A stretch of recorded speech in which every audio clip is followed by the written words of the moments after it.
কারণ পরিবারের একমাত্র যে আর্নার সে যখন স্ট্রোকে ভোগে এই পরিবার মহাসমুদ্রের মধ্যে পড়ে এবং কখনোই ওই সমুদ্র পাড়ি দিয়ে আর কিনারের খোঁজ পায় না। যখনই রোগের শুরু হয়, শুরুতেই যদি আমরা শনাক্ত করতে পারি, আমরা যদি একজন ব্যক্তি যার ব্লাড গ্লুকোজ লেভেল এখন বর্ডার লাইনে, যদি আমরা তাকে ডায়াগনোসিস করতে পারি, তাকে যদি আমরা পরামর্শ দেই কী খাবেন কী খাবেন না, দিনে কতটুকু সময় আপনি কায়িক পরিশ্রম করবেন, একটু ব্যায়াম করবেন, তাহলে হয়তো ওই ব্যক্তিকে কখনোই এমন একটা অবস্থায় আসতে হবে না যে ডায়াবেটিসের কারণে সে কিডনি ফেইলিওর হয়ে গিয়েছে এবং তার আজকে কিডনি ট্রান্সপ্লান্টেশন দরকার। একজনের ব্লাড প্রেশার যখন 125 সিস্টোলিক ডায়াস্টোলিক যদি 65 বা 60 থাকে, তখন বাড়তে থাকে, তখনই যদি আমরা অ্যাডভাইস দিতে পারি, আমরা স্ট্রোকের পেশেন্ট পাবো না, আমাদের হার্ট ফেইলিওরের পেশেন্ট পাবো না। সম্মানিত উপস্থিত, আপনারা হয়তো অনেকেই জানেন এই ধরনের রোগে ভোগার কারণে এগুলোকে বলি ক্যাটাস্ট্রফি, এবং এই ক্যাটাস্ট্রফিক হেলথ এক্সপেন্ডিচারের কারণে আমাদের দেশে প্রতি বছর 40 থেকে 50 লাখ পরিবার অতি দরিদ্র সীমার নিচে চলে যায়। কারণ পরিবারের একমাত্র যে আর্নার সে যখন স্ট্রোকে ভোগে এই পরিবার মহাসমুদ্রের মধ্যে পড়ে এবং কখনোই ওই সমুদ্র পাড়ি দিয়ে আর কিনারের খোঁজ পায় না। সুতরাং বিএনপি হিসাবে বর্তমান সরকার প্রতিজ্ঞাবদ্ধ, আমাদের অনেক পরিকল্পনা আমরা করেছি স্বাস্থ্য সেক্টরে।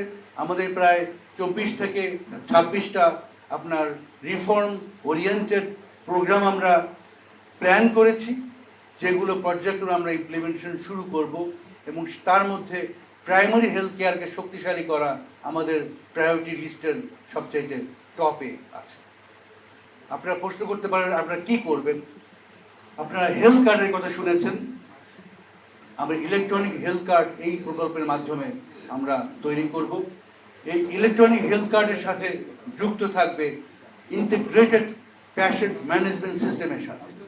প্রত্যেক পেশেন্টের ডেটা এই ইন্টিগ্রেটেড ম্যানেজমেন্ট সিস্টেমের সাথে এখানে স্টোর হবে, এবং এই হেলথ কার্ডের সাথে যুক্ত থাকবে যে ইলেকট্রনিক রেফারেল সিস্টেম।